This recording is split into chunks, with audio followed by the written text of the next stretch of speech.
Hello guys, तो स्वागत है आपका स्टडी विद आकाश के यूट्यूब चैनल पे। मेरा नाम आकाश है। आज हम पॉलिटिकल साइंस के 10 महत्वपूर्ण प्रश्न देखेंगे जो आपके एग्ज़ाम के पॉइंट ऑफ व्यू से बहुत ही अच्छा होगा। और लास्ट में कुछ महत्वपूर्ण बिंदु दिए गए हैं जो आपको जानना बहुत ही ज़रूरी है। तो वीडियो को लास्ट तक देखिए, बस मैं यही कहना चाहूँगा। ऐसे ही और 15 पार्ट आएगा जो आप यदि अपने एग्ज़ाम से 1 महीने पहले भी अगर आप सारा वीडियो को देख लेते हैं तो आपको कुछ पढ़ने का दरकार ही नहीं पड़ेगा। ये मैंने सब्जेक्टिव क्वेश्चन लाया है, ऐसे ही ऑब्जेक्टिव क्वेश्चन बुलाऊंगा। तो देखते हैं, ठीक है। पहला प्रश्न आपको क्या बोल रहा है, ठीक है। थोड़ा बहुत एक्सप्लेनेशन देने का भी कोशिश करूंगा मैं, ठीक है। तो दल बदल, सॉरी टाइपिंग में थोड़ा मिस्टेक हो गया है, दल बादल लिखा, ठीक है। दल बदल का अर्थ होता है, ठीक है। दल बदल का क्या अर्थ होता है? दल बदल का अर्थ होता है एक दल से किसी दूसरे दल में शामिल हो जाना, ठीक है। माना कि एक दल बीजेपी है और दूसरा दल जेएमएम में, ठीक है। तो बीजेपी से वो क्या गया, जेएमएम में शामिल हो गया। और बीजेपी से जिस विधायक ने जो टिकट से जिस भी क्षेत्र से जो टिकट से जीता था, ठीक है, तो उसे उस पद को त्यागना होगा, ठीक है, मिस उसे छोड़ना होगा, तभी वो किसी दल में शामिल हो जाएगा। यदि वो उस पद को छोड़ देता है और किसी दल में शामिल हो जाता है तो दल बदल हो जाएगा, ठीक है। दल बदल आपने समझ लिया।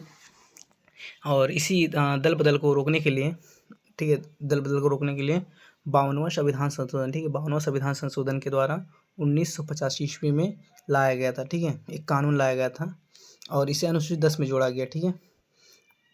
और अगर यदि पूछेगा कि दल बदल कानून किस प्रधानमंत्री के समय में लाया गया था, तो उस प्रधानमंत्री का नाम लिखिएगा आप राजीव गांधी, ठीक है, राजीव गांधी। और इनकी मृत्यु कब हुई थी? तो 1985 में ही हो गई थी, ठीक है, राजीव गांधी की मृत्यु। इतना समझ लिया। अभी मैं दूसरा प्रश्न देखता हूँ, ठीक है। पृथ्वी पर्स से क्या समझते हैं, ठीक है। पृथ्वी पर्स का हिंदी अर्थ विशेष अधिकार होता है, ठीक है। पृथ्वी, अरे यार यहाँ मिसप्रिंट हो गया, ठीक है, थोड़ा आप ध्यान दीजिएगा, ठीक है। पृथ्वी पर्स होता है, ठीक है, जैसा क्वेश्चन है सेम। तो पृथ्वी पर्स का अर्थ विशेष अधिकार होता है, ठीक है। तो पृथ्वी पर्स का अर्थ क्या होता है? विशेष अधिकार। यह वह अधिकार होते हैं जो किसी व्यक्ति विशेष को प्रदान किए जाते हैं जिनका उपयोग वह अपने पद पर रहकर कर सकता है, ठीक है। भारतीय रियासतों को पृथ्वी पर उसका अधिकार प्राप्त था जिसे बाद में समाप्त कर दिया गया। समाजवाद को देवता से लाने के उद्देश्य से किया गया, ठीक है। देख लेना, ठीक है, इंपॉर्टेंट क्वेश्चन है, ठीक है। मैंने क्वेश्चन करवा दे रहा हूँ, ठीक है, आप इसको नोट्स करो, रीड करो, फिर समझने की कोशिश करो, ठीक है, ठीक है। अब नेक्स्ट क्वेश्चन क्या बोल रहा है, 3 नंबर। गैर कांग्रेसवाद से आप क्या समझते हैं? गैर कांग्रेस, जो कि कांग्रेस का नहीं है, वो क्या हो गया? गैर कांग्रेसवाद हो गया, ठीक है। तो गैर कांग्रेसवाद से आप क्या? सन 1952, ठीक है, सन 1952 से 1967 तक कांग्रेस दल का आधिपत्य कायम रहा, ठीक है। 1952 में देश का पहला आम चुनाव हुआ था, ठीक है, जिसमें कांग्रेस जीता था, ठीक है। कौन जीता था? कांग्रेस जीता था 1952 से 1967 तक, ठीक है। 1952 से 1967 तक जो है सिर्फ कांग्रेस ही जीतता रहा, ठीक है, और कोई दल ही जीत ही नहीं रहा था, ठीक है, ठीक है। तो 1952 से 1967 तक कांग्रेस दल का आधिपत्य कायम रहा, इतना समझिए। किंतु 1967 में क्या लिखा है? परिवर्तन आया, ठीक है। कांग्रेस के विरोधी पार्टियों जो उसका जो विरोधी पार्टी था, मतलब उसके जो ओपोजिशन थे, ठीक है, विरोधी पार्टियों ने वो क्या कि उनके वोट बढ़ जाने के कारण, ठीक है, बढ़ जाने के कारण, यानी मतलब क्या है, जैसे 2 है तो बढ़ के क्या हो जाएगा? 1 और 1 हो जाएगा, ठीक है। यदि ये जुड़ जाएगा तो कितना हो जाएगा? 2। तो जो वोट जो बढ़ जा रहा था वो क्या हो गया? 1 हो गया, ठीक है। तो 1 हो गया, ठीक है। बढ़ जाने के कारण ही कांग्रेस सत्ता में है, उन्होंने समझ लिया था। अतः सभी दलों ने विचारधाराओं में, यानी उनका विचार अलग था, विचार जो है उनका अलग था, उनके बावजूद कांग्रेस के विरुद्ध उन्होंने एक मोर्चा बनाया, ठीक है, मोर्चा बनाया, ठीक है। उसके बाद एक समाजवादी नेता थे राम मनोहर लोहिया, ठीक है, देख सकते हैं आप नाम, राम मनोहर लोहिया ने इस रणनीति को गैर कांग्रेसवाद का नाम दिया, ठीक है, गैर कांग्रेसवाद का नाम दिया, ठीक है। यदि आपको क्वेश्चन आता है कि किस समाजवादी नेता ने गैर वो कांग्रेसवाद का नारा दिया था या रणनीति का नाम दिया था, ठीक है, तो राम मनोहर लोहिया आंसर होगा, ठीक है। ये एमसीक्यू में भी आ सकता है, ठीक है। इसलिए मैं आपको थोड़ा एक्सप्लेनेशन के साथ ही बता दे रहा हूँ, ठीक है। तो आपको चौथा क्वेश्चन क्या बोल रहा है? चौथा क्वेश्चन देखते हैं हम। भारत, ठीक है, भारत पाक ताशकंद समझौता 1966 से आप क्या समझते हैं? भारत पाकिस्तान का 1965 में क्या हुआ था? तो युद्ध हुआ था, ठीक है। 1965 में भारत पाक युद्ध हुआ। उसके बाद क्या हुआ? समझौता हुआ, ठीक है। जो ये समझौता हुआ था वह हुआ था ताशकंद में, जो कि स्थान का नाम है, ठीक है, जो कि है उज्बेकिस्तान में, शायद उज्बेकिस्तान या अफगानिस्तान, उज्बेकिस्तान में शायद, ठीक है। ताशकंद जो स्थान था उसका नाम ताशकंद था, इसलिए भारत पाक ताशकंद समझौता बोला जाता है, ठीक है। इसको हम कुछ, ठीक है, इस समझौते में, ठीक है, ये ताशकंद समझौता था, इसमें भारत की ओर से प्रधानमंत्री लाल बहादुर शास्त्री, ठीक है, लाल बहादुर शास्त्री ने हस्ताक्षर किया था, और पाकिस्तान की ओर से अयूब खान ने हस्ताक्षर किया था, ठीक है। ये पॉइंट को ध्यान देना है, ठीक है, ये एमसीक्यू में आ सकता है, ठीक है। तो मैं रीड करता हूँ मैंने क्या लिखा है, ठीक है। 1965 में भारत पाक युद्ध के पश्चात, यानी 1965 में भारत पाकिस्तान का युद्ध हो गया, उसके बाद ताशकंद में एक संधि हुई, जो कि स्थान का नाम है संधि, इस संधि को ताशकंद समझौता नाम दिया। ये मैंने पहले ही बता दिया, ठीक है। इस समझौते की मुख्य विशेषताएं थी, ठीक है, इस समझौता का जो मुख्य बातें क्या हुआ था इसमें, ये जो ताशकंद समझौता वहाँ क्या हुआ था उसको हम समझे। इसमें यह प्रावधान, यानी यह कानून लाया गया कि दोनों देश संयुक्त चार्टर, ठीक है, दोनों संयुक्त राष्ट्र चार्टर, यानी एक पत्र होता है, ठीक है, एक पत्र होता है, उसमें कुछ लिखा होता है, उसी को बोलते हैं चार्टर, ठीक है। चार्टर में आस्था रखते हुए शांतिपूर्ण देश से अपने विवादों का समाधान करेंगे, ठीक है, ठीक है। अपने विवाद, जो भी विवाद होता है उसको बातचीत के द्वारा ही मतलब सुलझाएंगे, ठीक है, ठीक है, समझौता करेंगे। उसके बाद भारत की तरफ से लाल बहादुर शास्त्री, ठीक है, भारत की ओर से किस प्रधानमंत्री ने ताशकंद समझौते में हस्ताक्षर किया था? मान लो ये क्वेश्चन आ गया, तो आपको क्या आंसर देना होगा? तो ये हमको देना होगा लाल बहादुर शास्त्री, और पाकिस्तान की ओर से राष्ट्रपति अयूब खान ने हस्ताक्षर किए, ठीक है, ताशकंद समझौता में। इतना आपने समझ लिया। अब इसमें कुछ प्रावधान थे, जो चार्टर में जो कुछ प्रावधान थे उसको हम देखेंगे कुछ महत्वपूर्ण बिंदुओं के द्वारा, ठीक है। तो आपका पहला बिंदु क्या है? ठीक है, पहला बिंदु, ठीक है, पहला बिंदु देखेंगे, दोनों देश संयुक्त राष्ट्र के चार्टर में आस्था रखते हुए शांतिपूर्ण ढंग से अपने विवादों का समाधान करेंगे। यहाँ पॉइंट क्या है? शांतिपूर्ण, यानी लड़ाई झगड़ा नहीं करना है, बातचीत के द्वारा ही विवादों का समाधान करना है, ठीक है, इतना समझ लिया। अब दूसरा पॉइंट क्या बोल रहा है, ठीक है, दोनों देश किसी के आंतरिक मामलों में हस्तक्षेप नहीं करेंगे तथा दुष्प्रचार को रोकेंगे, ठीक है। मतलब आंतरिक मामलों में ही मीन्स भारत में कुछ भी हो रहा है वहाँ पे वो कुछ नहीं करेंगे, ठीक है। मतलब उसका जो आंतरिक देश के अंदर जो कुछ भी हो रहा है उसमें हस्तक्षेप नहीं करेंगे, ठीक है, और दुष्प्रचार को रोकेंगे, मतलब अफवाह को नहीं फैलाने देंगे, ठीक है, ठीक है, इतना समझ लिया। अब थर्ड पॉइंट क्या बोल रहा है? दोनों देश विराम की शर्तों का पालन करेंगे 5 फरवरी 1966 तक, यानी युद्ध से पहले जो स्थिति थी वही स्थिति में दोबारा लौट जाएंगे, ठीक है। युद्ध बंदियों को रिहा किया जाएगा। युद्ध बंदियों का मतलब होता है कि जब युद्ध हो रहा था, ठीक है, जब युद्ध हो रहा था भारत पाकिस्तान के बीच, तो युद्ध में जो भी मतलब सैनिक जो पकड़ा जाते हैं, मतलब पकड़ लिए जा मतलब कैसे बोले, कुछ घायल हो जाते हैं तो दूसरे देश के सैनिक उन्हें ले जाते हैं ना, तो उन्हें जेल में बंद कर देते हैं। देन जेल में बंद कर देते हैं तो युद्ध बंदी हो जाते हैं, ठीक है, तो उन्हें भी रिहा किया जाएगा। मतलब विवादों का समाधान कुछ इस प्रकार से, मतलब ये जो पॉइंट है ये पॉइंट पे बात की गई थी, ठीक है, उस समझौते में। उसके बाद 5वां पॉइंट बोलते हैं, दोनों अपने संबंधों को सुधारेंगे। मीन्स कुछ भी दिक्कत होगा तो बातचीत करो, ऐसे वैसे, मतलब बातचीत ही मेन में रहता है कि आपको बातचीत करना है, युद्ध नहीं करना है, समाधान संबंध को सुधारेंगे, ठीक है। बस इतना ही था और कुछ नहीं। 5वां क्वेश्चन है योजना अवकाश का अर्थ क्या है, ठीक है। योजना अवकाश जो कि पंचवर्षीय योजना से रिलेटेड क्वेश्चन, ठीक है। पहली पंचवर्षीय योजना आई थी 1951, ठीक है, 1951 से 1956, ठीक है, इतना तो आपको पता ही होगा, जो कि इकोनॉमिक्स से रिलेटेड, ठीक है। तो क्वेश्चन पे ध्यान देते हैं, योजना अवकाश का अर्थ क्या है, ठीक है। तो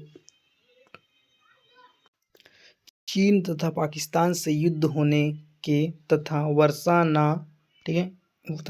न होने के कारण तृतीय पंचवर्षीय योजना अपना लक्ष्य प्राप्त करने में असफल रही, जिसके कारण चौथी योजना 3 वर्ष के लिए स्थगित करके इसके स्थान पर 3 एक वर्षीय योजना लागू की। इस अवधि को ही योजना अवकाश कहा गया, ठीक है। तो मैं आपको थोड़ा एक्सप्लेनेशन करके देखिए। पहला हो गया, पहला पंच 1951 से 56, दूसरा 56 से 61, तीसरा होना था 61 से 67। बट ऐसा नहीं हुआ, ठीक है। 1962 में आपका हो गया, 1962 में चीन के साथ युद्ध, 1965 में हो गया आपका किसके साथ युद्ध, पाकिस्तान के साथ, जिससे भारत की जो अर्थव्यवस्था थी उस थोड़ा क्या बोलता है डगमगा गई, ठीक है, डगमगा गई, जिससे जो जिसका जो लक्ष्य था, जो जैसे पहला का लक्ष्य था कृषि में फोकस करना, ठीक है, दूसरा में था उद्योग में फोकस करना, ये दोनों सफल रहा। तीसरा था कृषि और उद्योग दोनों में फोकस करना, जो कि ये ऐसा नहीं कर पाया। रीज़न क्या था, उसकी अर्थव्यवस्था चरमरा गई, मतलब डगमगा गई, ठीक है, बस यही रीज़न था, ठीक है। तो योजना अवकाश कहा था, तो इसका रीज़न क्या था, युद्ध था, इसका मतलब कारण था, पहला तो कारण ये युद्ध था, ठीक है। आंसर कैसे लिखें, कारण लिखें, किस कारण से योजना अवकाश हुआ था, कारण लिख दिया मैंने। देन कौन सी पंचवर्षीय योजना असफल रही थी, तृतीय पंचवर्षीय योजना असफल रही थी। ये हो गया क्यों का आंसर, और कौन सी, खत्म आंसर, ठीक है। थोड़ा अपना माइंड का इस्तेमाल करें यदि आप किसी आंसर का नहीं जानते, ठीक है। तो वैश्वीकरण क्या है, वैश्वीकरण विश्व का एकीकरण, वैश्वीकरण मीन्स विश्व का एकीकरण, विश्व का एकीकरण यानी विश्व का एक होना, ठीक है, विश्व का एक होना, मतलब वो किसी चीज़ के माध्यम से जुड़ा हो, ठीक है, तो विश्व का एकीकरण, ठीक है। तो हम इसे देखते हैं क्वेश्चन को, विभिन्न देशों के बीच संबंध और तीव्र एकीकरण की प्रक्रिया ही वैश्वीकरण, वही विभिन्न देशों के बीच, देश हैं, ठीक है, देशों के बीच संबंध है, और तीव्र यानी जल्दी से एक होना, मतलब मिलना, जुड़ाव की प्रक्रिया वैश्वीकरण है। बहुराष्ट्रीय कंपनियों वैश्वीकरण, ठीक है, बहुराष्ट्रीय कंपनियां जो है वैश्वीकरण में महत्वपूर्ण भूमिका निभा रही है। रीज़न, कारण क्या है, व्यापार, ठीक है, बिजनेस, विभिन्न देशों के अधिक से अधिक वस्तुओं, सेवाओं, निवेशों, प्रौद्योगिकी का आदान प्रदान है, आदान प्रदान, आयात निर्यात। रीज़न क्या है एकीकरण का, आयात निर्यात है, ठीक है। तो इतना समझ लिया आप। सातवां क्वेश्चन क्या है, शॉक थेरेपी से क्या अभिप्राय है, ठीक है। अगला क्वेश्चन है, शॉक थेरेपी से क्या अभिप्राय, ठीक है। शॉक थेरेपी का शाब्दिक अर्थ क्या, आघात पहुंचाकर उपचार करना, ठीक है। आघात यानी पहले चोट पहुंचा दिया, ठीक है, पहले डैमेज कर दिया, देन उसको मेडिसिन दे दिया, यही यही बोलने का मतलब यही है, ठीक है। देन अर्थ समझ लिया इसका। देन साम्यवाद, साम्यवाद यानी समाजवादी, जहाँ पे जनता द्वारा शासन, ठीक है, जनता का ही बात माना जाता था, ठीक है। साम्यवाद जब खत्म हो गया, यानी सोवियत संघ खत्म हो गया, साम्यवाद के पतन के बाद सोवियत संघ के गणराज्यों को विश्व बैंक अंतर्राष्ट्रीय मुद्राकोष द्वारा निर्देशित मॉडल अपनाना पड़ा। वह जो मॉडल था उसका नाम ही शॉक थेरेपी था, ठीक है। उस मॉडल के तहत हुआ क्या था, इसको हम देखते हैं। इस मॉडल के तहत साम्यवाद को छोड़कर पूंजीवाद अपनाना। पूंजीवाद का अर्थ क्या होता है, नीचे में कुछ पॉइंट्स दिया उससे समझ जाएंगे, ठीक है। पूंजीवाद को अपनाना था, इसे ही शॉक थेरेपी कहा जाता है। थोड़ा तबीयत खराब है। शॉक थेरेपी की कुछ विशेषताएं निम्नलिखित प्रकार से, मतलब उसमें क्या क्या महत्वपूर्ण बिंदु था उसे हम देखते, ठीक है। तो पहला बिंदु है राज्य की संपदा का निजीकरण, जितना राज्य का जो संपदा था उसका निजीकरण हो गया, ठीक है। उसके बाद के सामूहिक फॉर्म की जगह निजी फॉर्म, निजी का मतलब होता है खुद का यानी जैसे मान के चलो कोई ट्रेन है, ये सरकार का ट्रेन है, ठीक है। यदि आप उसे ट्रेन को खरीद लें तो आप उसका हो गया, आपका क्या हो गया, वो हो गया आपका निजी ट्रेन, ठीक है, यानी खुद का, समझिए निजी मतलब खुद का होता है, ठीक है। तीसरा है मुक्त व्यापार व्यवस्था को अपनाना। मुद्राओं की आपसी परिवर्तनता, ठीक है, मतलब जैसे भारत का है INR, ठीक है, इंडियन रुपीस, ठीक है, INR, ठीक है, और अमेरिका USA का है डॉलर, ठीक है।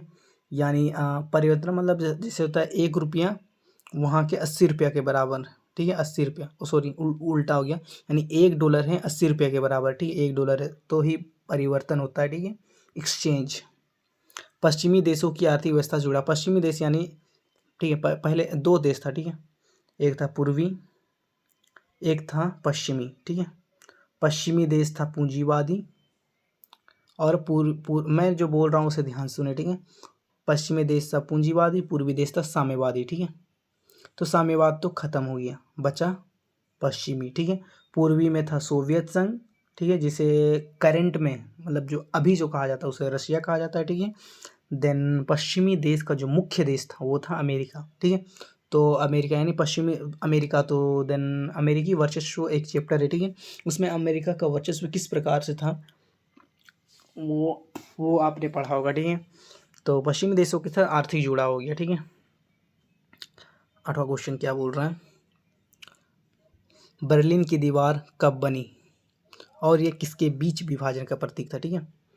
तो बर्लिन की दीवार 1961 में बनी। यह दीवार पूंजीवादी विश्व समाजवादी विश्व के विभाजन का प्रतीक था। पूंजीवादी में आपका क्या था, अमेरिका, साम्यवाद में था आपका सोवियत संघ, ठीक है। इतना समझ आ दिया मैंने पहले आपको। गुट निरपेक्षता का अर्थ क्या होता है, ठीक है। गुट निरपेक्षता, गुट गुट मतलब एक, समझ रहे हो, निरपेक्षता, ठीक है। शीत युद्ध के दौरान, शीत युद्ध का काल होता है आपका 1945 से 1991, ठीक है। ये हो गया शीत युद्ध का काल, ठीक है। तो शीत युद्ध के दौरान यानी 1945 से 1991 के बीच, शीत युद्ध के दौरान दोनों महाशक्तियों के तनाव के बीच एक नए आंदोलन ने जन्म लिया, ठीक है। एक नए आंदोलन ने जन्म लिया, ठीक है। इस आंदोलन को कूटनिरपेक्ष आंदोलन कहा जाता है, ठीक है। में जन्म लिया जो ध्रुव ध्रुवता के बट रहे, जो दो ध्रुवता, द्विध्रुवता यानी एक हो गया सोवियत संघ, एक हो गया अमेरिका, बट रहे देशों से अपने को अलग रखने के लिए था। ना कोई पूर्वी में जाना चाहेगा ना कोई पश्चिमी में जाना चाहेगा, वो अलग हो जाएगा, तो गुट निरपेक्ष में शामिल हो जाता है, ठीक है। अलग होने के लिए था, जिसका उद्देश्य विश्व शांति था। उसका उद्देश्य क्या था, मेन उद्देश्य होता है विश्व शांति, मतलब युद्ध की स्थिति में ना शामिल होना, ठीक है। ठीक है, इस आंदोलन का नाम गुट निरपेक्ष, ठीक है। ये जो आंदोलन हुआ इसका नाम क्या पड़ा, गुट निरपेक्ष आंदोलन पड़ा, ठीक है। गुट निरपेक्ष आंदोलन महाशक्तियों के गुटों में शामिल ना होने का आंदोलन था। यह आंदोलन जो था हुआ था दोनों शक्तियों में शामिल नहीं होने का आंदोलन, परंतु यह अंतर्राष्ट्रीय मामलों से अपने को अलग थलग नहीं रखता था। मतलब जो भी अंतर्राष्ट्रीय मामला हो रहा है उससे अपने को जुड़ा रखता था, ठीक है। मतलब अलग नहीं रखता था, ठीक है। अपितु इन्हीं सभी अंतर्राष्ट्रीय मामलों से रखता था, यानी इन्हें सभी अंतर्राष्ट्रीय मामला जो भी होता था उसमें उससे इसे इफेक्ट पड़ता था। इफेक्ट मीन्स उससे जुड़ाव था, ठीक है। यही कहने का जुड़ाव था उससे, जैसे रहता है ना किसी से कुछ मतलब नहीं रखना। ये बस दो चीज़ से ना, तीन चीज़ था, ठीक है। तीन चीज़ था यहाँ पे, ठीक है। एक था एक था आपका अमेरिका, एक था आपका सोवियत संघ, एक था संयुक्त राष्ट्र संघ, ठीक है। तो इसका जो था सरोकार जो था वह संयुक्त राष्ट्र संघ से था, ठीक है। तो आपका 10वां क्वेश्चन है, अरे यार 10वां क्वेश्चन क्या है, हरित क्रांति से आप क्या समझते हैं। हरित क्रांति के दो सकारात्मक एवं दो नकारात्मक पहलू में बताइए, ठीक है। पहलू बताना, ठीक है। हरित क्रांति, ठीक है। हरित क्रांति से अभिप्राय कृषि के उत्पादन तकनीक को सुधारना, उत्पादन का जो तकनीक होता है उससे क्या करना है, विकास। It's goal to develop. गांव में देखा होगा एक ही तरीका से खेती को किया जाता है, इसको डेवलप करना, ठीक है। डेवलप माना जल्दी से जल्दी कैसे करें, ठीक है, यही शायद बोल रहे हैं, ठीक है। सुधारने एवं कृषि उत्पादन में तीव्र मतलब जल्दी से जल्दी, वही मैंने बोला ना तीव्र, जल्दी से जल्दी वृद्धि करने से है हरित क्रांति के मुख्य तत्व क्या है, ठीक है। उसको जो वृद्धि कैसे कर सकते हैं, उसमें क्या क्या शामिल हो सकता है, जैसे रासायनिक खादों का इस्तेमाल कर सकते हैं, उन्नत किस्म के बीजों का प्रयोग कर सकते हैं, सिंचाई सुविधाओं में विस्तार, कृषि का मशीनीकरण आदि, ठीक है। आपने आजकल देखा होगा पहले खेतों में जो है बैलगाड़ी को दौड़ाया जाता था, बट अब ट्रैक्टर का यूज़ किया जाता है, क्या, ट्रैक्टर, ठीक है। हरित क्रांति के फलस्वरूप कृषि क्षेत्र में बहुमुखी प्रगति हुई। हरित क्रांति से पूर्व देश को भारी मात्रा में खाद्यान्न आयात करना पड़ता था, जबकि आज हमारा देश इस क्षेत्र में लगभग आत्मनिर्भर हो गया है, यानी दूसरे देशों के ऊपर डिपेंड नहीं है, ठीक है। हरित क्रांति के दो सकारात्मक प्रभाव, मतलब क्या क्या सही हुआ। ये हरित क्रांति आया कब आया था, 1966 में, ठीक है। ठीक है, तृतीय पंचवर्षीय के टाइम ही आया था, ठीक है, आया, ठीक है। तो क्या क्या इससे फ़ायदा हुआ वो हम देखते हैं, ठीक है। पहला है आपका हरित क्रांति में धनी किसान, ठीक है, धनी किसान और बड़े भूस्वामियों को सबसे ज़्यादा फायदा हुआ। हरित क्रांति से खेतिहर पैदावार में सामान्य किस्म का इजाफा हो। जो हरित क्रांति से जो किस हरित क्रांति के कारण किस फसल की पैदावार बढ़ी, एक क्वेश्चन ऑब्जेक्टिव में है, देन आपका आंसर क्या होगा, ज़्यादातर गेहूं की पैदावार बढ़ी, ठीक है, ठीक है। और देश में खाद्यान्न की उपलब्धता में वृद्धि हुई। हरित क्रांति आया, गेहूं में बढ़ोतरी हुई, इससे खाद्यान्न में भी वृद्धि हुई, खाद्यान्न में वृद्धि हुई, इससे देश के खाद्यान्न में वृद्धि हुई, ठीक है, जिससे ये देश आत्मनिर्भर बना, ठीक है। मतलब देश का जो अर्थव्यवस्था है उसमें हरित क्रांति ने महत्वपूर्ण भूमिका निभाई, यही कहने का मतलब है, ठीक है। इससे समाज के विभिन्न वर्गों और देश के अलग अलग इलाकों में ध्रुवीकरण तेज हुआ। पंजाब, हरियाणा, पश्चिम उत्तर प्रदेश के इलाके कृषि के लिहाज से समृद्ध। ये जो मैंने आपको जो अभी जगह बताया, पंजाब, हरियाणा, पश्चिम उत्तर प्रदेश के इलाके कृषि के लिहाज से समृद्ध हो गए, दूसरे के लिहाज से नहीं बोल, कृषि के लिहाज से समृद्ध हो गए। बाकी इलाके खेती मामले पिछड़े रहे, ठीक है। बाकी जो भी स्थान था वह खेती के मामलों में पिछड़े रह गए, ठीक है। बड़ी मिस्टेक हो गया थोड़ी। आप कुछ दो नकारात्मक परिणाम देखें। दो नकारात्मक, इस क्रांति का बुरा परिणाम तो यह हुआ कि गरीब किसानों, ठीक है, गरीब किसानों भूस्वामियों के बीच का अंतर मुकर उठा, ठीक है। बहुत अंतर हो गया, क्या हो गया, बहुत ज़्यादा अंतर हो गया। पहले इतना था तो अब वो इतना हो गया, ठीक है। बोलने का मतलब वही है। इससे देश के विभिन्न हिस्सों में वामपंथी संगठनों के लिए कि गरीब किसानों को लाभबंद हाथों से अनुकूल स्थिति पैदा हुई, ठीक है। अब दूसरा क्या है, हरित क्रांति के कारण पृथ्वी में मझोले दर्जों यानी मीडियम 1, 2, 3, ये जो मीडियम, ठीक है, मीडियम या मध्यम श्रेणी के भू स्वामित्व वाले किसानों का उभराव हुआ। इन्हें बदलाव में फायदा हुआ, देश के खाने के शो में प्रभावशाली। आप इतना लिख देंगे, कोई दिक्कत वाली बात ही नहीं है। आप मैं 101% गारंटी देता हूँ कि आपका मार्क्स 100/80 ये मैं लिख के दे सकता हूँ, ठीक है। अगर आप पूरा कर लेते, मैं जो करा रहा हूँ कन्फर्म आएगा ही, ठीक है। कोई टेंशन वाली बात ही नहीं है ब्रो, ठीक है। ब्रदर्स एंड सिस्टर जो भी है, ठीक है। तो कुछ महत्वपूर्ण मैंने आपको वीडियो के शुरुआत में बोला था कि लास्ट में कुछ महत्वपूर्ण बिंदु दिए गए हैं जो आपको देखने बहुत ही ज़रूरी है। ये ऑब्जेक्टिव में भी काम आ सकता है, ठीक है। तो मैं अब 15 चैप्टर जो आपको करवाने वाला हूँ उसमें ये सभी शामिल होगा। मीन्स मैं अगर 10 भी कराता हूँ तो आपका 150 हो जाएगा, और प्लस अलग से मैं आपको MCQ भी करा दूँगा, जिससे आपको एग्ज़ाम में बहुत ही ज़्यादा हेल्प मिलेगा। अगर PDF चाहिए तो कमेंट पे मैसेज कर दीजिएगा, ठीक है। मैं बताऊँगा कहाँ पे मिलेगा PDF, ओके। देन स्टार्ट करते हैं। कुछ महत्वपूर्ण बिंदु जो आपको जानने जरूरी है, ठीक है। शीत युद्ध का काल, ठीक है, क्वेश्चन आता है ऑब्जेक्टिव में। शीत युद्ध का काल कब से कब तक चला, ठीक है। शीत युद्ध के काल में पूर्वी देश और मध्य और पश्चिमी देशों का नेतृत्व किसने किया, ठीक है। तो 1945 से 1991 तक चला। पूर्व में था USSR, ठीक है। देन पश्चिम में था USA, ठीक है। इतना समझ लिया। देन दूसरा क्वेश्चन है क्यूबा मिसाइल संकट 1961 में आया था, ठीक है। क्यूबा मिसाइल संकट जिसमें से 3 देश था, ठीक है, क्यूबा, सोवियत संघ, अमेरिका। इस जो संकट था, ठीक है, क्यूबा मिसाइल संकट के समय जो मुख्य नेता कौन कौन थे, जैसे क्यूबा का नेतृत्व कर रहा था फिदेल कास्त्रो, ठीक है। सोवियत संघ का नेता था Nikita Khrushchev, America John F Kennedy, ठीक है। ये आपका गारंटी बहुत ही महत्वपूर्ण प्रश्न में बोल रहा हूँ ना, बार बार क्वेश्चन आएगा, ठीक है। क्यूबा मिसाइल संकट के समय क्यूबा के किस, मतलब ऐसा कुछ क्वेश्चन आ सकता है। क्यूबा मिसाइल संकट के समय सोवियत संघ का कौन नेता था, ठीक है, अमेरिका कौन नेता था, तो देखना जरूरी है, नोट्स बना लेना, ठीक है। चाहिए तो कमेंट कर लेना, वरना स्क्रीनशॉट भी मार सकते हो, इससे कोई दिक्कत वाली बात नहीं है, ठीक है। उसके बाद गुटनिरपेक्ष आंदोलन, ठीक है। गुटनिरपेक्ष आंदोलन के संस्थापक नेताओं के नाम, जैसे मैंने बोला था गुटनिरपेक्ष आंदोलन, ठीक है।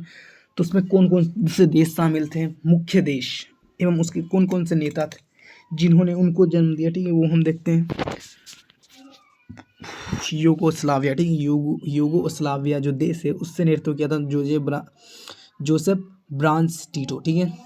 भारत से पंडित जवाहरलाल नेहरू, मिस्र से गमाल अब्दुल नासिर, इंडोनेशिया से सुकर्नो और घाना से वान एन क्रुमा ने नेतृत्व किया था, ठीक है। गुटनिरपेक्ष आंदोलन के संस्थापक नेता, ये जो है आपको बहुत ही, मैं बोल रहा हूँ, वेरी वेरी इंपॉर्टेंट क्वेश्चन है, ठीक है। देन आसियान, ठीक है। आसियान एक संगठन है, ये क्या है, एक संगठन है। संगठन, इसका फुल फॉर्म क्या होता है, association of south east Asian Nations, ASEAN का फुल फॉर्म है, ठीक है। और आसियान, ठीक है, आसियान की स्थापना, ठीक है, आसियान की स्थापना 8 अगस्त 1967 में बैंकॉक में एक घोषणा पत्र के अंतर्गत की गई थी। इसकी शुरुआत में, ठीक है, यह जो आसन जब स्थापना हुआ था 1967 में, इसमें कितने 5 देश शामिल थे, ठीक है। उस देश का नाम क्या था? मलेशिया, इंडोनेशिया, थाईलैंड, सिंगापुर व फिलीपींस, ये 5 देश शामिल थे। और उस आसन का जो मुख्यालय है वह थाईलैंड की राजधानी बैंकॉक में, ठीक है। इसका मुख्यालय पूछ सकता है, शुरुआत में कितने देश शामिल थे वो पूछ सकता है, स्थापना कब हुई ये पूछ सकता है, ठीक है। किस घोषणा पत्र के द्वारा इसकी स्थापना ये पूछ सकता है, इसका फुल फॉर्म क्या पूछ सकता है, ठीक है। इसका मुख्यालय पूछ सकता है, आप देखो, ठीक है। सब इंपॉर्टेंट क्वेश्चन है, ठीक है। इतिहास के अंतर एक कहावत है, ठीक है, मीन्स कुछ कहता है ना कोई आदमी, तो इतिहास के अंत का सूत्र यह किसने कहा था, ठीक है। अरे यार ये किसने कहा था? तो ये कहा था फ्रांसिस फुकुयामा। फुकुयामा होगा, ठीक है, फुकुयामा, ठीक है। यहाँ थोड़ा टाइपिंग मिस्टेक हो गया, फूफीयामा लिखा है, फुकुयामा होगा, ठीक है, फ्रांसिस फुकुयामा, ठीक है। देन नाटो की स्थापना 1949 में हुई थी, ठीक है। उसके बाद अमेरिका के वर्ल्ड ट्रेड पर सेंटर पर हमला हुआ था 11 सितंबर 2001 को। ये नोट्स पकड़ लें, ठीक है। एक ध्रुवता का अर्थ है अमेरिकी वर्चस्व, ठीक है। दो ध्रुवता जब हट गया था, आपको जो थर्ड चैप्टर है आपका अमेरिकी वर्चस्व, आप उसमें देखे होंगे कि अमेरिका का वर्चस्व किस प्रकार से सामने आया था, ठीक है। इंदिरा गांधी की हत्या 1984 में हुई थी। इंदिरा गांधी का एक क्या है कहावत, क्या एक नारा है जो कि बहुत ही फेमस है, गरीबी हटाओ, ठीक है। गरीबी हटाओ, यह नारा किसने दिया था? इंदिरा गांधी ने दिया, ठीक है। ये एमसीक्यूज में आपका काम आ सकता है, ठीक है। शिवसेना एक क्षेत्रीय दल है, किस राज्य का? तो महाराष्ट्र का, ठीक है। सिक्किम भारत का हिस्सा कब बना? 1975 में बना, ठीक है। तो क्या बोल सकता हूँ, यदि आपने इस वीडियो को पूरा देखा तो थैंक्स फॉर वाचिंग बोलूँगा, और सब्सक्राइब कर देना, आगे इससे वीडियो आती ही रहेगी, ठीक है। देन मैं 101% कहता हूँ, ठीक है, 101% कहता हूँ कि मैं पूरा करवा दूंगा, ठीक है। सपोर्ट मिलेगा, पूरा करवा दूंगा, और इससे बाहर कुछ क्वेश्चन आ ही नहीं सकता है ब्रदर सिस्टर, जो भी है क्वेश्चन जब इससे बाहर आएगा ही नहीं तो एग्ज़ाम में तुम समझ रहे हो ना। चल ठीक है, thanks for watching brother and sisters, tata bye bye, मिलते हैं अगले वीडियो में।